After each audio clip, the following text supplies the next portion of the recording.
చాలా రోజుల నుంచి ప్రస్తావన చేసుకుంటున్నటువంటి విషయం ఏంటంటే క్రియకు రెండు ఫలాలు ఉంటాయి. ఎవరైనా ఒక పని చేస్తూ ఉన్నారు అంటే రెండు ఫలాలంటే ఒకటి తెలిసింది, ఇంకోటి తెలియదు. మామూలుగా లోకంలో ఒక క్రియ జరుగుతూ ఉందంటే కర్త ఉన్నాడు, కర్త లేకుండా క్రియ జరగదు అని అనుకున్నప్పుడు ఈ విభజన. అంటే నేను చేస్తున్నాను అని అంటే ఎందుకు చేస్తున్నారు అనే ప్రశ్నకు ఎవరన్నా సమాధానం చెప్తే దానికి అర్థమని కానీ ప్రయోజనం అని కానీ తెలియదు. సరే, నేను క్రియ చేస్తున్నప్పుడు వచ్చేటువంటి ప్రయోజనము ఐహికము, ఇంకొకటి అమూత్రము అని.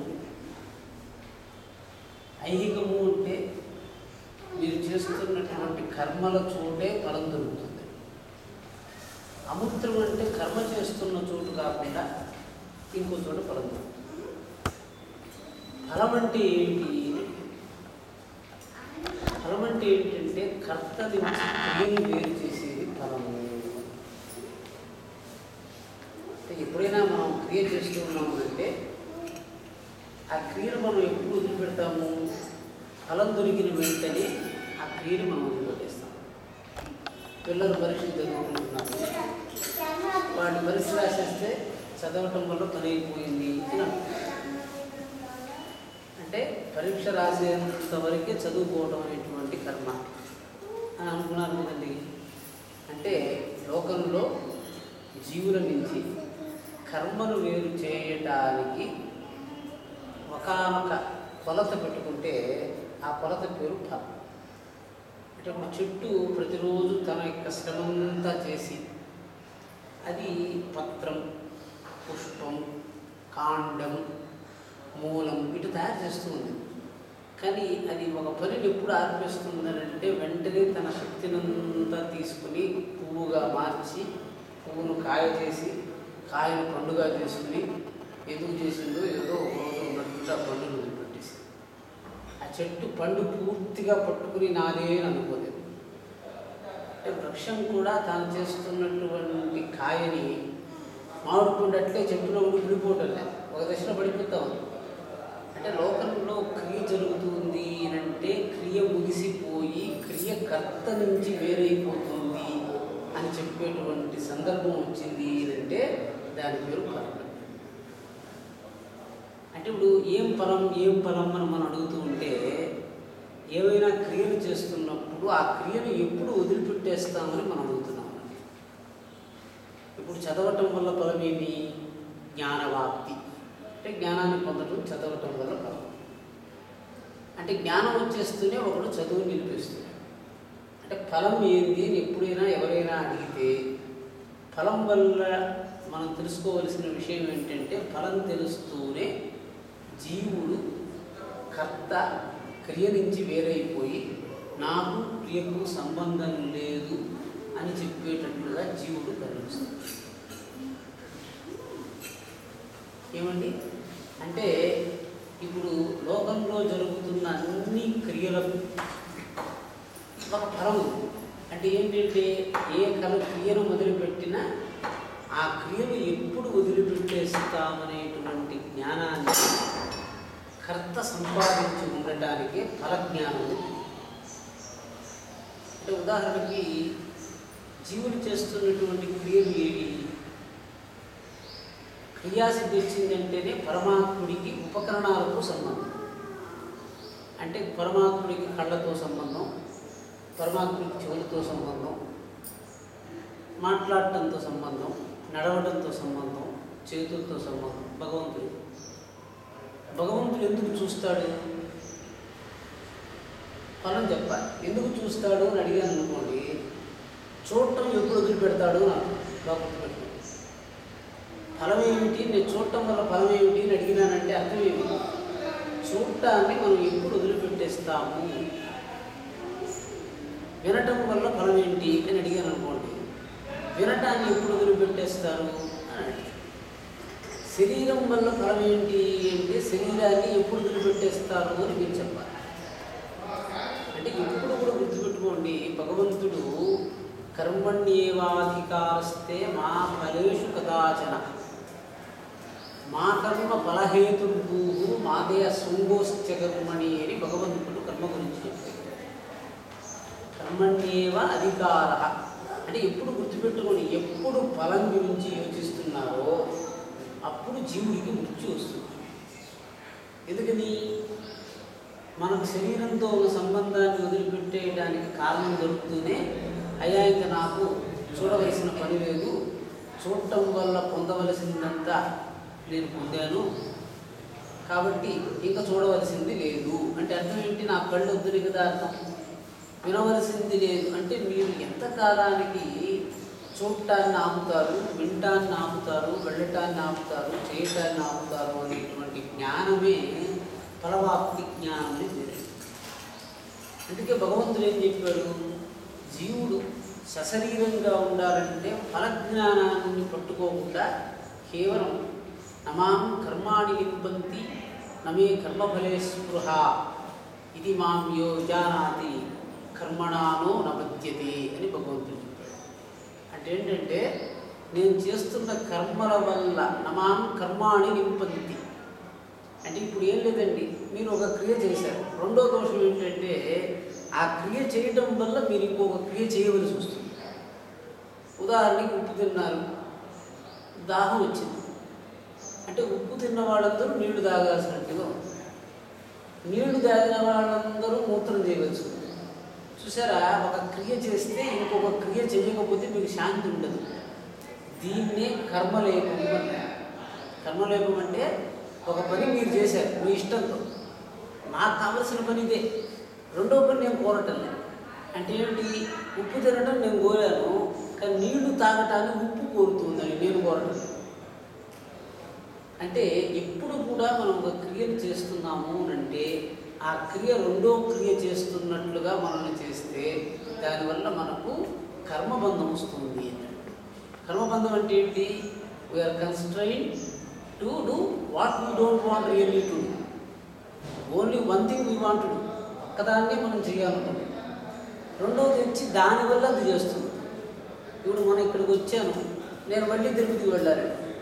కలిగిరికి వచ్చాను, కలిగిరి నుంచి వెనక్కి వెళ్ళవలసిన పని లేదన్నట్టుగా నేను ఇక్కడికి వచ్చాను అనుకోండి, అది కర్మలేపం కాదు. భగవంతుడు సంచారం చేస్తున్నాడు. భగవంతుడు సంచారం చేస్తున్న మార్గంలో ఎక్కడికి వెళ్ళినా ఆయన మళ్ళీ వెనక్కి వెళ్ళాలనేటువంటి పరిస్థితి ఆయన ఉండదు. అందువల్ల ఏమైంది? నమాం కర్మాణి లింపంతి నమే కర్మఫలే స్పృహ ఇది మాం యో విజానాతి కర్మణా నో నలిప్యతే. మీకు కావలసింది ఏంటి? నాకు కావలసిన కర్మల్ని నేను చేస్తాను, నాకు వద్దనుకున్న కర్మల్ని నేనెందుకు చేయాలండి? అంటే అన్నం తినడమే మనకు కావాలి వాస్తవంగా. మలాన్ని వదిలిపెట్టడం మన కోరిక కాదు, కానీ అన్నం తిన్నాం కాబట్టి మలాన్ని వదిలిపెడుతున్నాం, నీళ్లు తాగాం కాబట్టి మూత్రం చేస్తున్నాం. ఏమంటే ఈ రకంగా ప్రపంచంలో ఒక క్రియ చేస్తే ఇంకొక క్రియ చేయవలసిందే అన్నట్టుగా మనకు సంసారంలో ఒక బంధన ఏర్పడింది. ఇది కొంచెం పట్టుకోండి. ఇంతకుముందు నేనేం చెప్పానండి? ఫలము అంటే ఏంటండి? ఫలం అంటే ఏంటి? కర్త తాను చేస్తున్నటువంటి క్రియ నుంచి వేరు కావటానికి వెతుక్కుంటున్న కారణం. అంటే ఎట్లుంటుంది చూడండి, చెట్టు మొదట ఏం చేసిందండి? బీజం నుంచి రెమ్మ వచ్చింది, రెమ్మ నుంచి కొమ్మ వచ్చింది, కొమ్మ నుంచి ఆకులు వచ్చాయి, ఆకుల నుంచి పూలు వచ్చాయి, పూల నుంచి కాయలు వచ్చాయి, కాయల నుంచి పండు వచ్చింది. అంటే ఈ పండు రావడం ఎందుకు? ఇంకా చెట్టు తాను చెయ్యవలసిన పని ఏమీ లేదు, పండు అయిపోతూనే అది రాలిపోయింది. అదేం దాన్ని భుజించలే. అది చేసుకున్నటువంటి ఫలాన్ని ఆ చెట్టు వృక్షానికి అంటుకుని ఉంది. కొంతకాలానికి ఆ ఫలం నేను కూడా దీని నుంచి ఇంకేం తీసుకోలేను, దీన్ని విడిచిపెట్టేస్తున్నాను, దాన్ని వదిలిపెట్టేసింది. ఆ వదిలిపెట్టేసినటువంటి ఫలంలో ఏముంది? బీజం ఉందండి. మళ్ళీ అటువంటి చెట్టు మంచిది. అంటే ఇప్పుడు మీరందరూ ఫలంలో బీజం ఉంటుంది అన్నది మీకు తెలుస్తుంది చూడండి. ఫలంలో బీజం అంటే మీరు దేన్ని వదిలిపెట్టారో అదే మిమ్మల్ని మళ్ళీ అటువంటి కర్మను చేసేటట్టుగా ప్రేరేపిస్తూ ఉంటుంది. అంటే ఫలాన్ని వదిలిపెడితే ఫలంలో మళ్ళీ బీజం ఉంది, బీజంతో పాటు మళ్ళీ చెట్టు మొలిచింది, మళ్ళీ ఆకులు వచ్చాయి, మళ్ళీ పూలు వచ్చాయి, మళ్ళీ ఫలం వచ్చింది. అంటే కర్మఫలం మీద, అంటే ఎవరికైతే క్రియ చేస్తున్నప్పుడు క్రియను ఆపేసి మళ్ళీ మొదలు పెడతాను అనేటువంటి వ్యవహారం మొదలవుతుందో వాళ్ళందరూ కర్మఫలానికి లొంగిపోతారు. అంటే ఇప్పుడు మీరు యోచించండి, మనం చేస్తున్న క్రియలు ఏవి? క్రియ అంటూనే బాగా గుర్తుపెట్టుకోండి, స్థూల సూక్ష్మ సంబంధ క్రియ. స్థూలం అంటే ఏంటి? ఈ శరీరం. సూక్ష్మం అంటే మనస్సు, బుద్ధి, అహంకారం, చిత్తం. ఇప్పుడు అహంకారం శరీరాన్ని పట్టుకోవాలంటే క్రియ చేయాలి. అంటే ఇప్పుడు నేను చూస్తున్నాను అన్నాను కదండి. ఇప్పుడు మీరు చెప్పండి, నేను చూడటము ఇప్పుడు ఆపుతాను అని ఎప్పుడు చెప్తారు? చూస్తూనే ఉన్నారు. నేను చదవటం ఎప్పుడు ఆపుతాను? పిల్లలకి చదువుతున్నారండి, ఎప్పుడు అబ్బా చదవటం ఆపేయాలి, 24 గంటలు చదవటమేనా, జీవితం అంతా చదవటమేనా అని పిల్లలు బాధపడుతున్నారు కదా. అంటే చదువు అనే క్రియకు పరం ఏంటి? చదువుతూ ఉన్నాను అనుకుని ఒకరోజు అబ్బా చదవటం ఈరోజు గుర్తు వచ్చింది చెప్పి వాడు పండుగ తీసుకుంటాడు. అంటే ఏంటి? చదవటాన్ని వదిలిపెట్టి భోజనం చేస్తున్నాడు, చదవటాన్ని వదిలిపెట్టి సినిమా చూస్తున్నాడు, చదవటాన్ని విడిచిపెట్టి ఎక్కడో వ్యాహారం పెడుతున్నాడు. అంటే మీరు చేస్తున్న ఒక క్రియను వదిలిపెట్టడానికి కావలసిన హేతువు ఫలం. అది బాగా గుర్తుపెట్టుకోండి. ఈ క్రియ నుంచి నేను వేరు కావలసిన పని లేదు. మీకు అర్థమైంది కదండి? చూడటం అనే క్రియ నుంచి నాకు వేరు కావలసిన పని లేదు అన్నటువంటి భావం మీకు వచ్చింది అంటే, చూడటం అనేటువంటి క్రియ నుంచి వేరు కావలసిన పని లేదు అనే క్రియ మీకు బ్రహ్మజ్ఞానాన్ని ఇస్తుంది. ఇప్పుడు చూడండి, ఈ శరీరాన్ని నేను పట్టుకున్నాను కదా, ఈ శరీరాన్ని భగవంతుడు వేరు చేస్తున్నాడని మనం అనుకుంటున్నాం. మనమే ఈ శరీరాన్ని వదిలిపెట్టుకోవడానికి కావాల్సిన కారణాన్ని వెతుకుతున్నాం. దాన్నే మరణం అన్నారు. ఇప్పుడు మీకు మరణం ఎట్లుంది అంటే, నిద్ర మరణాలుగా మరణం ఉంది. నేను చాలా రోజులుగా ముహూర్తం గురించి చెప్తూ ఒక విషయాన్ని ప్రస్తావన చేస్తున్నాను. ఒకడు ఉదయం నిద్ర లేచాడండి. నిద్ర లేచిన వెంటనే మాట్లాడాలి. మనం చూస్తున్నాం కదండి, ఇప్పుడు ఇక్కడ ఏదో ముహూర్తం పెడితే దాన్ని దీపం వెలిగించేందుకు మొదలుపెట్టారు. దానికి ఒక కారణం ఉండాలి కదా. ఏదో ఒక పని చేస్తున్నామంటే ఒక కారణం ఉండాలి. మీరు నిద్ర లేచిన వెంటనే మొట్టమొదటి పని ఏం చేయాలనుకుంటున్నారు అని అడిగి, ఏం చేయాలనుకుంటున్నారండి? ఇప్పుడు మీరు ఎవరైనా ఈ లోకంలో ఒకరి దగ్గరికి వెళ్ళండి, మీరు ఒక మాట చెప్పండి వాడితో. ఆ మాట చెప్పిన వెంటనే ఆ మాట చెప్పటం వల్ల వాడు మీతో ఇంకో మాట చెప్పాడు అనుకోండి, దాన్ని విని మీరు ప్రశాంతమయ్యి ఇంకా నాకు మాట్లాడాల్సిన పని లేదనుకున్నారా? లేకపోతే వాడికి మళ్ళీ ఇంకో మాట చెప్పాల్సి వచ్చింది అని అనుకున్నారు అనుకోండి. అంటే ఉదాహరణకి మీరు నిద్ర లేస్తూనే మొట్టమొదట మాటగా ఎవరినో తిట్టారు, నిందిస్తూనే నిందన ఎన్నోవాడు ప్రశాంతంగా ఉన్నాడా? వాడు దానికి ప్రతిక్రియ చేస్తాడు. దానికి ప్రతిక్రియగా మీరు ప్రతిక్రియ చేస్తారు. ఈ విధంగా ఏమైంది? మీరు ఉదయం నిద్ర లేస్తూనే మొదలుపెట్టినటువంటి ఒక పాపకర్మ మిమ్మల్ని వేరు కానివ్వకుండా, వినటానికి నాకు ఇష్టం, వాడు మాట్లాడేది నాకు వినడానికి ఇష్టం లేదు, నేను వాడికి మళ్ళీ ప్రతిగా చెప్పాలి అని వినటం మాట్లాడటం జరుగుతూ ఉంది. ఎప్పుడు వేరవుతుందండి? ఉదయం నుంచి వాడు వేరు కాలే.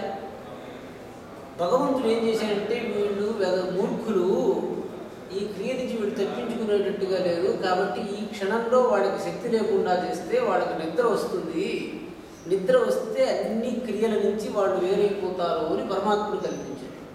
అంటే ఉదయంలోంచి నోరు తెరిచి ఒక మాట చెప్పి పర్యవర్తనండి, ఇది ఒక మాట చెప్పడం జరుగుతూ ఉంది. రాత్రి 10 గంటలకు వచ్చింది, అలసిపోయినారు,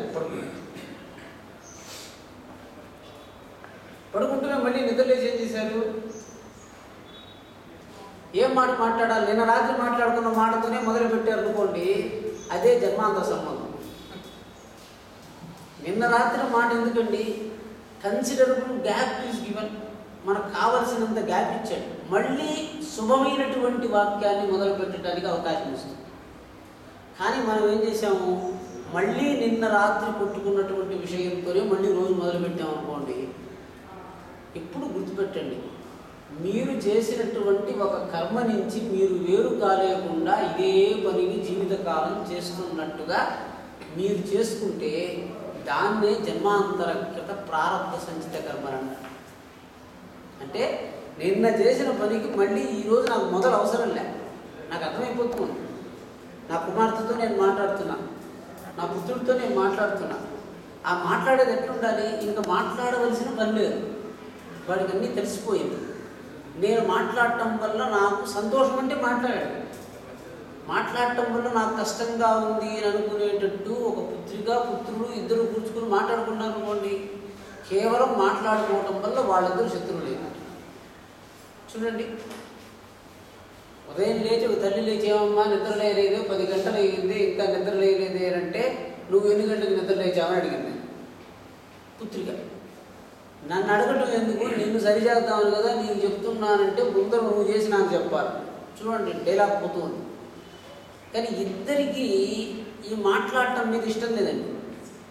అమ్మని తిట్టాలని కూతురుకు లేదు, కూతురుని తిట్టాలని అమ్మకు లేదు. కానీ ఇద్దరు ఒక లక్ష్యాన్ని దృష్టిలో పెట్టుకుని మాట్లాడుకుంటున్నారు. కానీ ఆ లక్ష్యం నెరవేరకుండా వాళ్ళిద్దరు కొట్టుకుంటున్నారు. అది ఎంత పరిస్థితి వచ్చింది అంటే లక్ష్యం నెరవేరలేదు, మాట్లాడుకోవడం ఆగిపోయి ఒకరినొకరు చూస్తే ద్వేషించే పరిస్థితి వచ్చింది. ఎప్పుడు మా అమ్మకి ఇదే పని, ఉదయం నిద్ర లేస్తూనే నన్ను ఎన్ని గంటలకు నిద్ర లేచావని అడుగుతుంది, నేనేం పని చేయలేదని అడుగుతుంది. పుత్రికా తల్లి ఇద్దరు ద్వేషం అయిపోయి అమ్మని చూస్తే కూతురు దూరం అయిపోతుంది, కూతురు చూస్తే అమ్మ దూరంగా ఉంటుంది. నీకు బుద్ధి లేదండి, ఇవి ఏమీ లేదు అని చెప్పింది. వ్యవహారం పెరుగుతుంది. ఇప్పుడు మనం ఏం చేయాలి? మీకున్నటువంటి వాక్పటిమను పూర్తిగా, మీకున్నటువంటి వాక్శక్తిని పూర్తిగా మీ సేవకుడితో కానీ మీ మిత్రుడితో కానీ ఎవ్వరితో కూడా మీరు వాడేటప్పుడు నేను మాట్లాడటం వదలవలసిన పని లేదు. 1. 2 వదలకపోయినా నాకు సంతోషంగా ఉంది. 24 గంటలైనా నేను ఇక్కడ కూర్చొని మాట్లాడగలను. ఎప్పుడు మాట్లాడటానికి నాకు అడ్డం లేదు. మీరందరూ ప్రశాంతంగా వింటున్నప్పుడు, నేను చెప్తున్న మాటల వల్ల మీకు ఆనందం కలిగినప్పుడు, నేను చెప్తున్న మాటలు మీరు వినలేకుండా మీకు రాత్రి నిద్ర వచ్చేవాళ్ళు ఇప్పుడే నిద్ర వచ్చేసింది అనుకోండి, అర్థమేమి?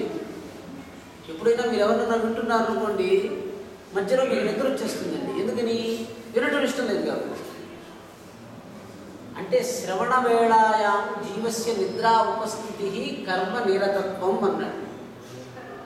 జీవుడికి కర్మ వేళలో నిద్ర వస్తుందనంటే ఈ కర్మ మీద నాకు ఆసక్తి లేదు, దీన్ని విడిచిపెట్టేస్తానని జీవుడు అనుకుంటున్నాడు.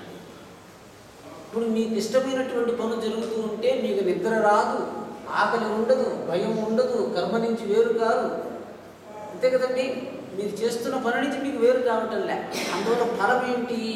ఎప్పుడు బాగా గుర్తుపెట్టుకోండి, మీరు కర్మను మొదలుపెట్టేటప్పుడే ఫలాశక్తి ఉన్నట్లయితే ఫలాశక్తి కర్మను జీవుడి నుంచి వేరు చేసేస్తుంది. ఎందుకని? మీరు ఫలాన్ని పెట్టుకున్నారు, నాకు 10th క్లాస్ ఫస్ట్ క్లాస్ వస్తే నా చదువు అయిపోయింది అనుకుని ఫస్ట్ క్లాస్ వస్తూనే సినిమా గడిపెట్టు చదవటం వదిలిపెట్టేశారు. అంటే మీరు పెట్టుకున్నటువంటి ఒక నిర్ణయం ఎట్టుంది అంటే మీరు పూర్వం చేస్తున్న క్రియను వదిలిపెట్టేసేట్టుగా ఉంది. చూడండి, చూసారా? అంటే ఎప్పుడు జాగ్రత్తగా ఉండండి. మీరు తీసుకుంటున్నటువంటి క్రియాకలాపాలు ఎప్పుడు కూడా మీ దగ్గర నుంచి మిమ్మల్ని వేరు చేయనట్లుగా ఉంటే మీకు దైవశక్తి వస్తుంది. ఎందుకని? గాలి యొక్క లక్షణం ఏంటండి? ఇప్పుడు గాలి ఎప్పుడైనా విశ్రమిస్తూ ఉందా? అది విశ్రమించదండి. మన శరీరంలో కూడా గాలి ఉంది. గాలి ఎప్పుడు విశ్రమించడం లేదనంటే వాయు వహతి అన్నాడు, వాయు వాతి. గాలి కదులుతుంది కదండి, గాలి కదలటాన్ని నిలిపేస్తాను అంటే మనం చచ్చిపోతాము. లోకంలో ఎప్పుడు నేను చలిస్తూనే ఉంటాను అని సంకల్పం చేసి వాయువు చలించటాన్ని ఇప్పుడు ఆపేస్తాను అని చెప్తే వాయువుకు కర్మఫలం వచ్చేస్తుంది, వాయువు ముక్తి పొందుతుంది. జీవితకాలం వాయువు చలిస్తూనే ఉండాలి, జీవితకాలం అగ్ని దహిస్తూనే ఉండాలి. వాటికంతా ఫలం వస్తే ఏమైంది? అగ్నికి దహించడం వల్ల వచ్చిన ఫలం వస్తే అగ్ని కర్మ నుంచి వేరైపోతాడు. మీరు చదవటం అనే కర్మ నుంచి వేరైపోతారు. ఆకలి తీరిపోతే అన్నాన్ని వదిలేస్తారు, నడవటం గమ్యం వస్తే నడవటాన్ని వదిలేస్తారు. చూసారా? అంటే క్రియలు చేస్తున్నప్పుడే మీరు క్రియను వదిలిపెట్టేదానికి కారణాన్ని చెప్తే దానివల్ల మీరు అవయవాన్ని వదిలేయాలండి. బాగా గుర్తుపెట్టుకోండి. క్రియను వదిలేయటం ఏంటి? కళ్ళను వదిలేయటము. నేను మళ్ళీ మధ్యాహ్నం చెప్తానండి, కానీ ఒక సందర్భం ఉంది కాబట్టి చెప్తున్నాను. ఎవరో ఒక పెద్ద ఇంజనీర్ ఒక ఆయన వచ్చారు. ఆయన అన్నారు, స్వామి నేను ప్రతిరోజు ఒక వాక్యాన్ని స్మరణ చేస్తున్నాను, దానికి అర్థం నాకు తెలియటం లేదు, చెప్పండి అని. నేను అడిగాను, ఏమిటండి ఆ వాక్యం అని అడిగాను. ద్యుభిహి హితః జరిమాసు నహ అస్తు. ఇదండి ఆయన చెప్పిన మాట. సరే, ఈ మాటకి అర్థం నాకు కూడా వెంటనే స్ఫురించలేదు. ఒక 10 నిమిషాలు యోచించి మళ్ళీ తర్కించుకున్న తర్వాత బోధం వచ్చింది. ఆ మాటకు అర్థం ఏంటంటే, ఒకడు అనుకుంటున్నాడండి, ద్యుభిహి ఇంద్రియములతో హితః మేలు చేయువాడు, ఇంద్రియములతో మేలు చేయువాడు వృద్ధాప్యమునందు మాతో ఉండుగాక అని అర్థం అండి అన్నమాట. ఇంద్రియములతో మేలు చేయువాడు వృద్ధాప్యమునందు మాతో ఉండుగాక. ఈ మాట మనం గుర్తుపెట్టుకోండి. వేదంలో ఇంకో మాట ఉంది, ఇది మనసా ధ్యాయతే తద్వాచా వదతి అన్నాడు. ఇది మనసా ధ్యాయతే, ఎప్పుడు గుర్తుపెట్టుకోండి. మాట్లాడటానికి ముందర వాక్కు ఉండాలా, మనస్సు ఉండాలంటే. మనస్సు లేనివాడు మాట్లాడలేడు. ఎందుకు ఇది చెప్పాను? మనస్సు ఉపయోగిస్తేనే వాక్కు వచ్చింది. మనం ఇప్పుడే దేవుడి దగ్గరికి పోయి మంత్రజపం చేస్తున్నాం కదండి, మనం చెయ్యవలసిన కర్మల్ని పరమాత్ముడికి చెప్తున్నామండి. మనసాధ్యాయతే అంటే నేను ఇది చేస్తాను భగవంతుడికి నివేదించిన తర్వాత కర్మరూపంగా తీసుకొస్తున్నాం. ఇది మనసాధ్యాయతే తద్వాచా వదతి. ఇప్పుడు ఆయన అడిగానండి, వృద్ధాప్యంలో ఇంద్రియాలతో మేలు చేసేవాడు మాతో ఉండండి అని చెప్తే, ఇప్పుడు ఉదాహరణకి ఈయన నా కళ్ళండి, ఇది నా చెవులు, ఈ విధంగా 5 మంది నాతో ఉన్నారు. వాళ్ళకి నేను చెప్తున్నాను, అయ్యా వృద్ధాప్యంలో మీ 5గురు నాతో పాటు ఉండండి. ఎందుకు ఉంటారండి వాళ్ళు నాతో? మీకు అర్థమైందండి? ఇప్పుడు వీడు 5గురు నా స్నేహితులు.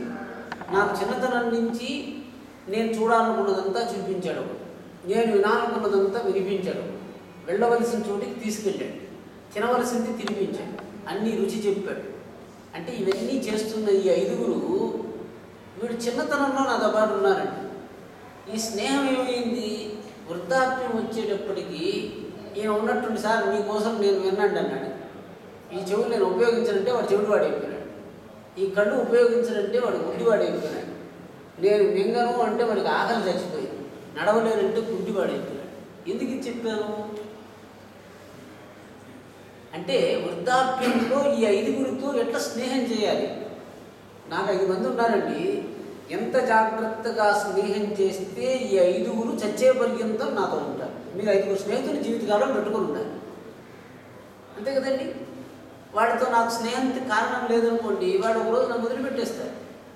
నా వెన్నుపూస నాకు నొప్పిస్తుంది, నేను కూర్చుంటే నాకు నా వీపు నొప్పిగా ఉంటుంది, గుండ్రంగా ఒక పాలు తిరుగుతూ ఉంటుంది వీపులో. అంటే అది లంబార్ స్పాండిలైటిస్ సిమ్టమ్ అండి. లంబార్ స్పాండిలైటిస్ ఉన్న వాడికి ఏమవుతుంది, వీపు మీద ఒక గుండ్రటి గోళం తిరుగుతున్నట్టుగా భ్రమ కలుగుతూ ఉంటుంది. అందువల్ల ఏమిటి, నేను కూర్చోను, నేను చూడను, నేను వెళ్ళను అని వీడు చెప్తున్నాడు. ఇప్పుడు మీరు చెప్పండి, ఈ 5గురు స్నేహితులని మీరు జీవితకాలం పెట్టుకోవటానికి మీరు నడవలసిన ప్రవర్తన ఏముందంటే అదే తపస్సు. ఈ 5గురు మనకు చచ్చే పర్యంతం ఎట్లా ఉండాలి? నేను వదిలిపెట్టేశాను అని అంటే చాలు, వాళ్ళు సంతోషంగా ఉన్నారు, నేను సంతోషంగా ఉన్నాను వదిలిపెట్టారు. కానీ నేను గుడ్డివాడిని అయిపోయినాను కాబట్టి చచ్చిపోవాలి, నాకు కళ్ళు కనిపించవు, నాకు చెవులు వినిపించవు, నేను తినలేను, నేను నడవలేను అని అనుకుని ఎప్పుడు కూడా వృద్ధాప్యం వల్ల మరణం రాకూడదని వేదం చెప్తుంది. అంటే ఏంటి, ఈ ఇంట్లో నుంచి ఎందుకు వెళ్ళిపోతున్నాను, ఇంకొక గొప్పదాన్ని పొందడానికి వెళుతున్నాను, కానీ ఈ ఇల్లు బాగలేదు కాబట్టి నేను వెళ్ళిపోతున్నాను అనేటువంటి వెళ్ళేవాడికి ముక్తి ఉండదు. అంటే ఏంటి, ఇప్పుడు మీ కళ్ళతో ఎట్లా స్నేహం చేయాలి అది చెప్తారు. ఈయనతో ఎట్లా స్నేహం చేయాలి, ఆయనతో ఎట్లా స్నేహం చేయాలి. మన లోకల్లో హ్యూమన్ రిలేషన్ స్టడీ చేస్తున్నాం కదా. How to make friendship, how to continue the friendship, how to live long with our friendship without depriving my friendship. So do you maintain same sustainability, same principles మీ శరీరంలోనే, మీ కళ్ళతో మీరు ఎట్లా ఉండాలి. ఇప్పుడు దాన్ని చెప్తున్నాను. ఉదయం చెప్పారు కదండి, నోరు ఒక తప్పు చేసిందండి. ఎందుకు 10 గంటలకు నిద్ర లేచావు అని తల్లి బిడ్డను అడిగితే బిడ్డ చెప్పింది, నువ్వు కూడా 10 గంటలకు లేచావు కదా అని. చూసారండి, ఈ విధంగా డిస్కషన్ జరిగిన తర్వాత లాస్ట్ సెంటెన్స్ ఏమిటి తెలుసా అండి? నీ ముఖం చూడను అన్నది తల్లి. అంటే ఏంటి? నాకు నేనే. ఇప్పుడు నేను ఇంతకుముందు చెప్పాను కదండి, మనస్సులో అనుకున్న వాటినే నేను చేయగలను, మనస్సులో అనుకోని వాటిని నేను చేయలేను. మీరు మనస్సులో ఏమనుకున్నారు? దీన్ని చూస్తాననుకుంటేనే కదా దాన్ని చూస్తున్నారు, దాన్ని చూడాలనుకుంటే కదా దాన్ని చూడటం లేదు. లోకంలో మీకు ఏర్పడుతున్నటువంటి కారణం వల్ల మీరు ఏం చేస్తున్నారంటే, పుత్రికతోనే నీ ముఖం చూడను, నీతో మాట్లాడను, నీ దగ్గరికి రాను, ఈ విధంగా చెప్తున్నారండి. జీవితకాలం వచ్చేటప్పటికి ఒకసారి మనస్సులో చూసుకుంటే, నేను మాట్లాడను, నేను చూడను, నేను వెళ్ళను అనే వాక్యాలు ఎక్కువగా ఉన్నాయి. You are pouring up such sentences which restrain you from your acting. Why should you pull up such instructions and retain in your mind? కళ్ళను వాడను అని చెప్పేటువంటి వాక్యాలను మీరు కంటూ మనసులో ఎందుకు పెట్టుకోవాలి? నా మనస్సులో కళ్ళను వాడద్దు అని చెప్పే వాక్యాలు 100 వాక్యాలు చేరిపోతే ఒక దశలో, ఇప్పుడు నేను ఇక్కడ వచ్చానండి, ఇక్కడ ఏమిటంటే ఒకటి ధ్యాన మందిరం ఉంది, ఒకటి శయన మందిరం ఉంది, ఒకటి అధిష్టాన మందిరం ఉంది, ఒకటి ధ్యానం, ఒకటి తిరగటానికి. సరే, ఇప్పుడు నేను చెప్పానండి, నేను అధిష్టాన మందిరానికి వెళ్ళానండి.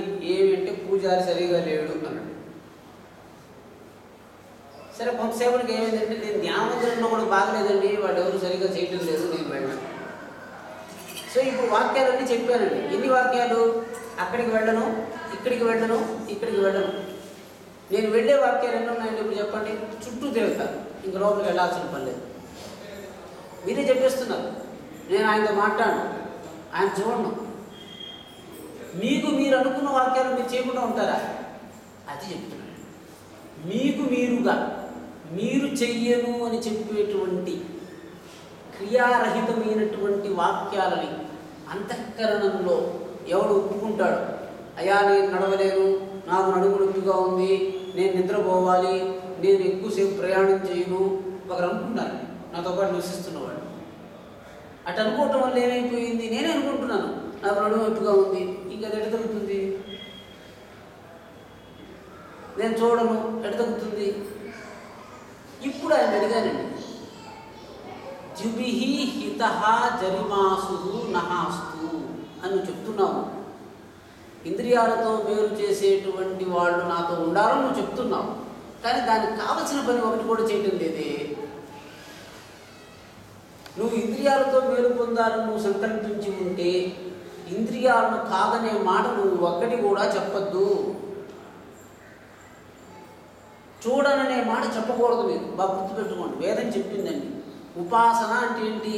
ఉపాసన చేస్తున్నాడు అంటున్నారు కదా. ఉపాసన అంటే జడ పదార్థంతో కూడా స్నేహం చేయగలిగే శక్తి అండి. ఒక విగ్రహాన్ని పెట్టుకుని ఈయన్ని భగవంతుడుగా ఉపాసన చేస్తున్నాము అన్నాడు. బాహ్య వస్తువునాం రూపగ్రహణ సామర్థ్యం ఉపాసన. పుస్తకాన్ని నా దగ్గర ఎప్పుడు పెట్టుకుంటాను? పుస్తకంలో ఉన్న వాక్యాలు నా లోపలికి రావాలి, పుస్తకంలో ఉన్న వాక్యాలు నేను అర్థం చేసుకోవాలి అన్నట్టుగా ఒక పుస్తకాన్ని పెట్టుకుని తిరుగుతున్నాను కదా. ప్రతిరోజు పీఠాధిపతులు ఏం చేస్తారు? రామ పంచాయతనమ్మని, రాముడి విగ్రహాన్ని అంతా పట్టుకుని మోసుకుని తిరుగుతున్నారు. ఎందుకని? దీంట్లో ఉన్న గుణాలన్నీ నాకు వచ్చేసేయాలి, దీంతో పాటు నేను నడవాలి,